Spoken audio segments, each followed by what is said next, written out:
Tonight on CTV News, the struggling seaside suburb of New Brighton finally gets some decent news. An early childhood teacher is recognised nationally, and another walk festival, another year. Broadcasting across Canterbury, from the CTV studio, this is First at 5. Good evening, welcome to CTV News, live streaming every night at ctv.co.nz. We begin tonight with some positive news. The struggling seaside suburb of New Brighton will hopefully see some action under the new transitional plan, Regenerate Christchurch. And of course, that's set to replace Sarah.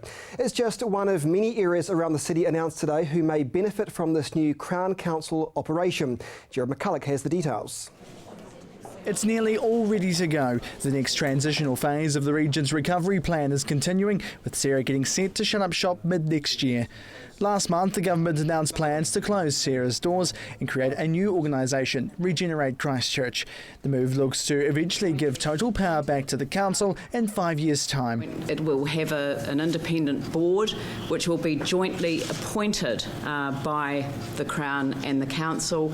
The chair of the board will obviously be a joint appointment that we will be making in the near future. The Mayor and Earthquake Recovery Minister Jerry Brownlee discussed the announcement today. There was also talk to revisit the 100-day blueprint plan put together back in 2012. But it would have to go through a regeneration planning process in order to do that. And I think that's the right way, because you don't actually want to kind of disrupt the intent, which was the catalysing of the redevelopment of the central city. The idea was to try and get people to think about what they contributed in those particular areas. Now, you know, any plan is, anyone who builds a house knows that you start out with a plan and you end up paying twice as much as you might have because you throw other things into it. But it won't just be inside the 4 avenues on the cards. One of the first tasks will be New Brighton, desperate for help. The reason for that is clearly an area where regeneration is required, and there is such a strong link to the residential red zone as well. And others in the city could benefit further down the track. Any further areas that could be developed through the whole concept of regeneration will be worked on over time, and there will be the potential to add other areas over time as would be considered necessary. And I think Regenerate Christchurch should be thought of as an urban development authority. It takes its lead from the Christchurch City Council, but it will have a capacity to deliver good results in areas that we need them. Legislation will need to be passed by central government, making it easier for the council and Crown to work together, as there is currently no shared ownership model in New Zealand. The organisational shift will hopefully allow more public engagement into future plans around the city. Work will continue to introduce the new legislation by next month. Jared McCulloch, CTV News. A Christchurch early childhood teacher has gained recognition for the hard work she does with local and migrant families in a nationwide Most Inspiring Teacher competition. Chelsea Daniels has more. An early childhood teacher from ABC Wigram 2 Preschool has been named runner-up in her category in the New Zealand's Most Inspiring Teachers campaign. It was one of my staff members who nominated me, and I was very surprised, yeah, but it felt really good. The campaign's aim is to recognise the hard work of Kiwi teachers, and it's something that the young teacher is passionate about. I'm putting lots of energy into my work, and I'm really passionate about the development of the under-2 children in our care. She says the development of children under the age of 2 is incredibly important. First 3 years is just huge, because it's all the brain development is happening, and we have to make sure they have a safe environment where they can feel confident to learn and grow. Coming to New Zealand from her home country of Hungary, she says this gives her an advantage of understanding of what migrant families go through. It gives me a better view of what they are experiencing and what I need to focus on as well when I'm teaching and I'm giving them support. She says the parents are grateful how hard her and her team work, treating their children like their own. We have really, really good relationship with our parents, and we work on it really hard to maintain all those relationships, because we already feel rewarded that they choose us to put their children in our centre, and they trust that we can deliver the best start in their life. And she says in most cases the young children can't tell you how much they appreciate their work, but they can often show you. The rewarding smiles and cuddles from the children when they see you coming into the room, and they just show you how much they appreciate what you do for them. It's very rewarding. In recognition of her win, she will receive technology, including a tablet and a smartphone, as well as office furniture and classroom stationery items. Chelsea Daniels, CTV News. Still to come here on CTV News, streaming live at ctv.co.nz, the Breeze Walking Festival is back for another year.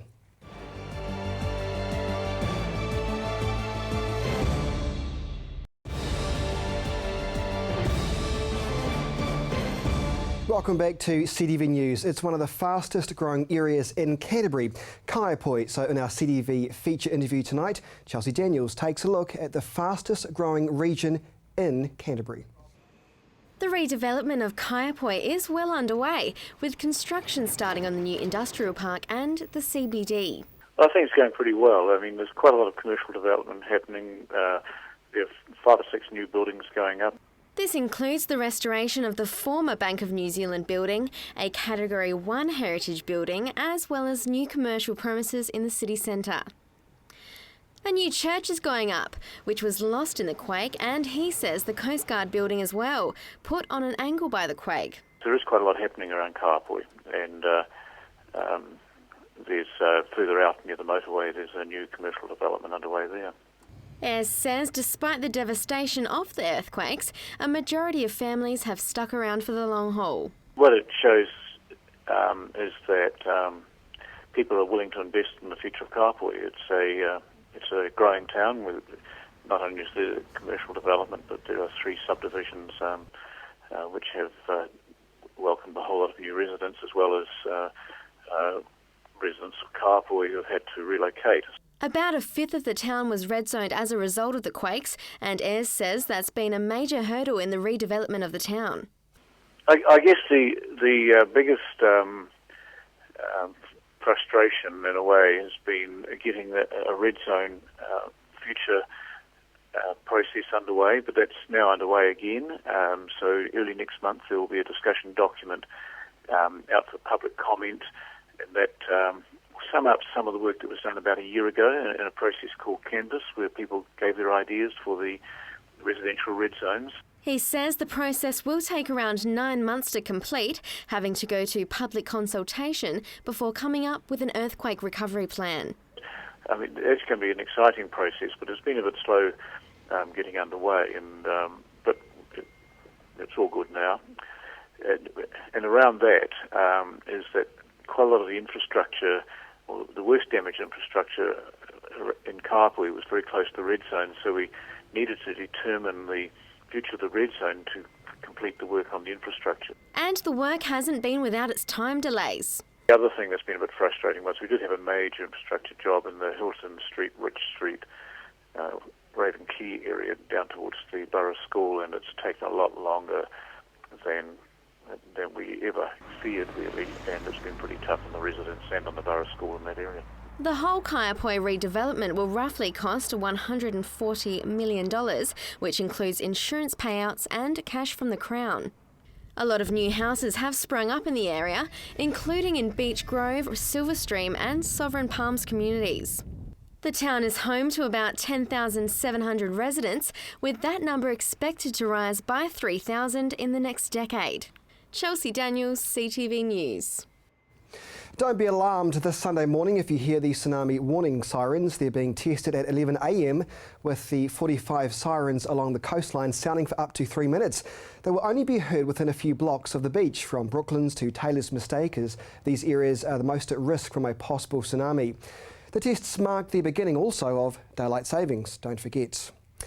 Well, the Breeze Walking Festival is back for another year, offering Canterburyans a wide range of fun walks and activities just in time for the school holidays, as Chelsea Daniels explains.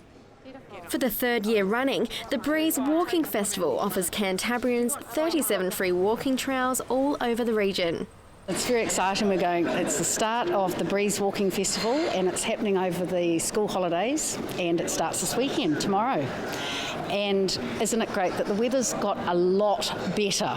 So we're really looking forward to it being a wonderful sunny day. The walking tours span beyond the city centre as well.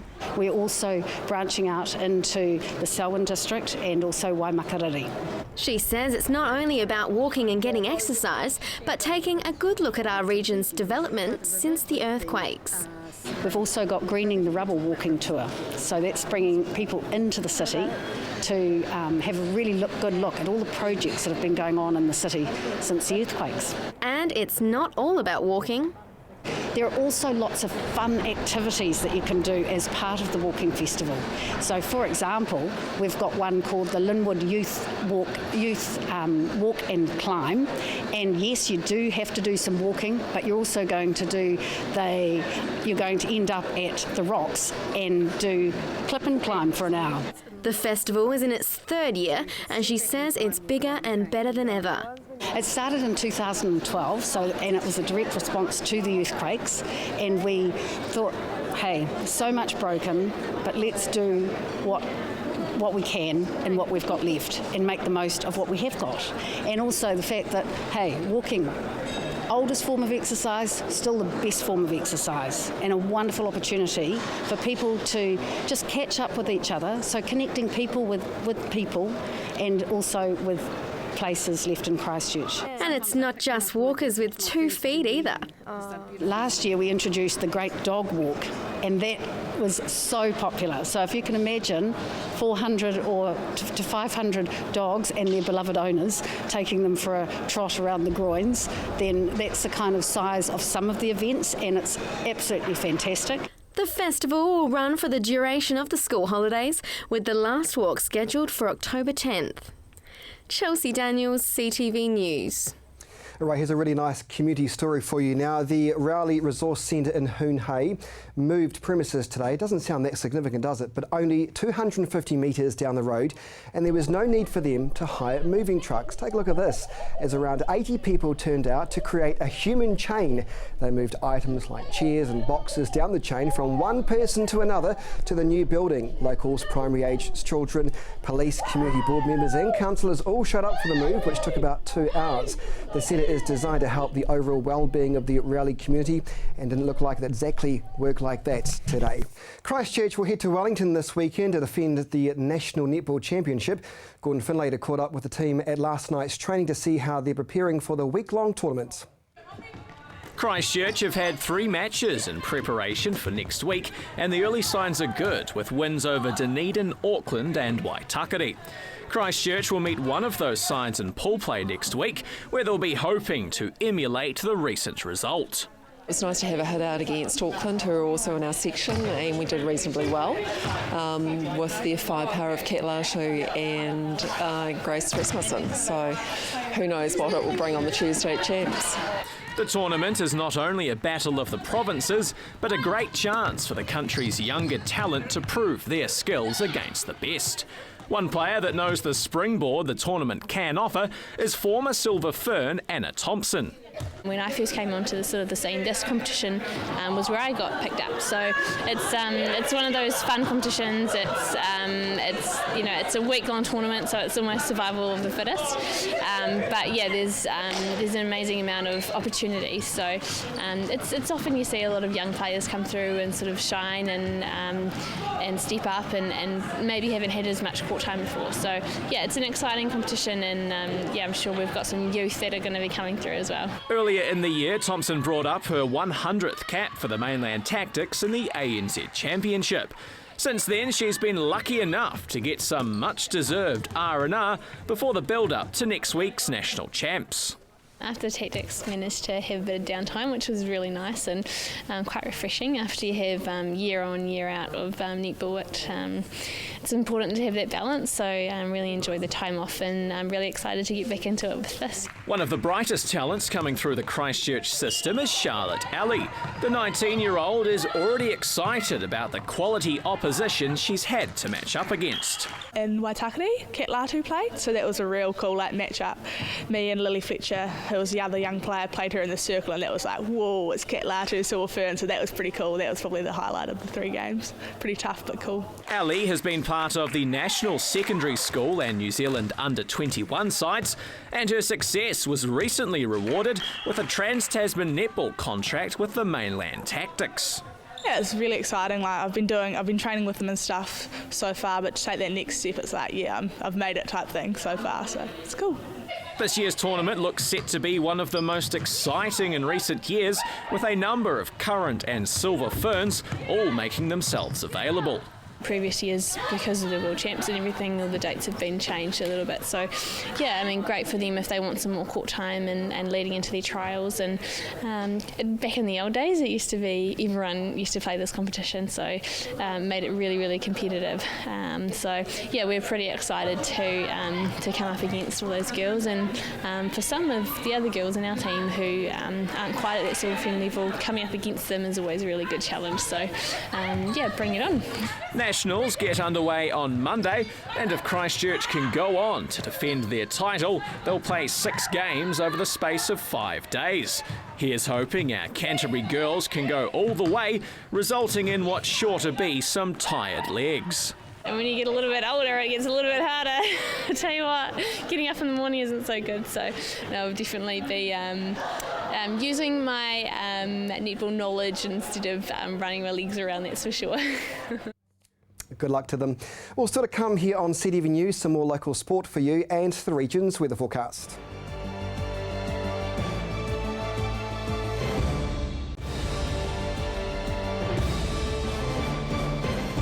Welcome back to CTV News, live streaming at ctv.co.nz. Now here's Gordon Finlater with your sports news.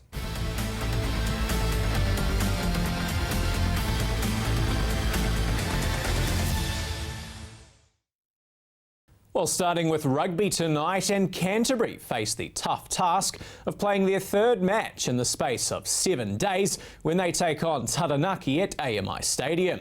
After sneaking a narrow win over Waikato on Wednesday night, the team will be hoping for a more clinical display this weekend. It may not have been a result to write home about, but coach Scott Robinson was happy to see his second stringers get the job done on Wednesday. We snuck home on Wednesday night with a squad that did the job, and now these guys who performed all year get a chance to have a crack at the champions, and got Pat Osborne there being his cheeky self, so it's exciting. Rest and rotation was always going to come into action this week, with the call having to be made to rest key players for Wednesday's game. They definitely didn't want to sit out Wednesday night, like you have a bit of a salesman job to make sure they can watch rugby, because that's what they love doing, but in the big context of it, look, with another 6-day turnaround after this, you've got to have a look at that, and then obviously we get back into our normal weeks of a 7-day. So look, we haven't had a day off in 12 days. Facing defending champs Taranaki is no easy task, whatever the circumstances. However, the big match could easily have come at a more ideal time. We've had a team that's played 8 days off, and it's in our 3rd game. So look, it's not a perfect draw, but it's what it is. There's no complaints. We know beforehand, and you try and plan, and that's what we did for Wednesday night. And it's just another opportunity for us at home on Sunday. Ryan Crotty and Tom Taylor will both start their 3rd game in the space of 7 days, with a cast of regulars returning to the back line, including explosive winger Patrick Osborne, who has been out with a calf injury. The forward pack has a much different look to it than Wednesday night, with Scott Robertson given the luxury of strength and depth. Only Reid Prinsep started that game on the Wednesday night, so we're really fortunate to hit the depth of squad and these guys coming back and feeling fresh, so it's just an opportunity for us to get home in front of our crowd and a nice sunny day. Canterbury could all but book themselves a home semi-final with a win on Sunday. Taranaki won't be taken lightly though, after crushing Waikato 41-0 in their last outing. The key guys are performing well. They're playing typical Taranaki style. You know, they get you up front and they've got some power out wide. So look, full respect to them. They're looking good. Sunday afternoon's game at AMI Stadium kicks off at 4:35.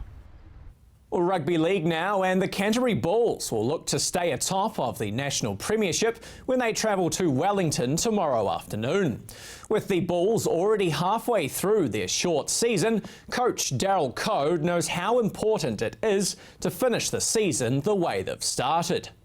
The destiny's in our own hands. We need to win the last 3 games to make sure that we make the final, and then hopefully we'll get a home final.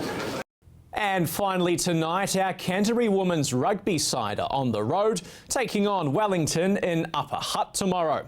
After starting their season with 2 straight losses, the Cantabs have rebounded to win their last 2 games against Otago and Hawke's Bay. A win tomorrow over third-placed Wellington will go a long way to getting their season back on track. Well, you're up to date with the latest in local sport. I'm Gordon Findlater for CTV Sport.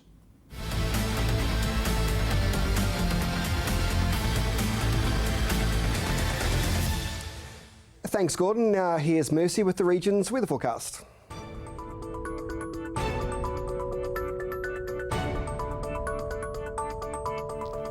Good evening, Canterbury. Well, today was quite a lovely day for most places across the region. A little bit of fog and cloud first up for some. Tonight we're also maybe seeing a little bit of drizzle. Today's highs first up, 12 degrees for everyone in South Canterbury, apart from you, Twizel, on 9 today. Central Canterbury, Christchurch on 12 degrees, along with Akaroa, Leeson and Darfield.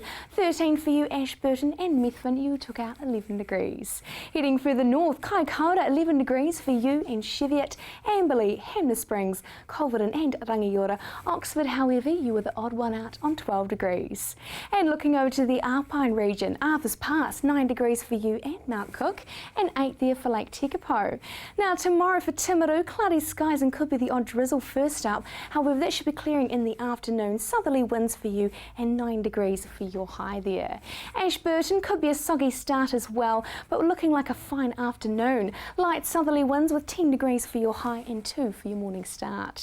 Christchurch could be a little bit of rain for your morning as well, maybe sleep through that one. Southerly winds for you and 10 degrees is your expected high.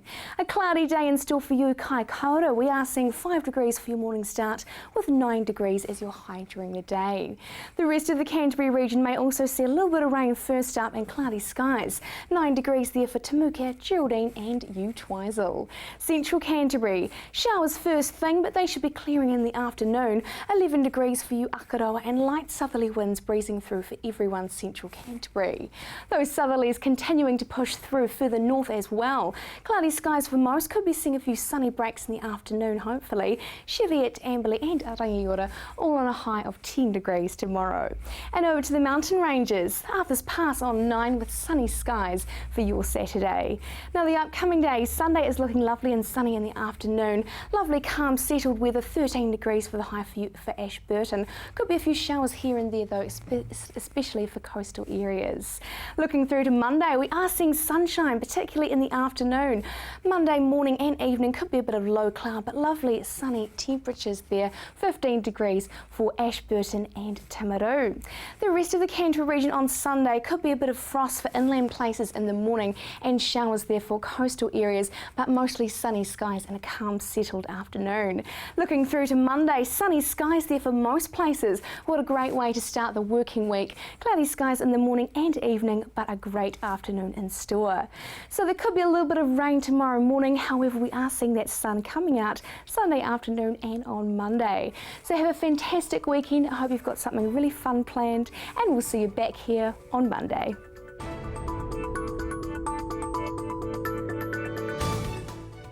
Yes, lots of fun planned. Thank you, Mercy. And that is CTV News for Friday. Have a great evening.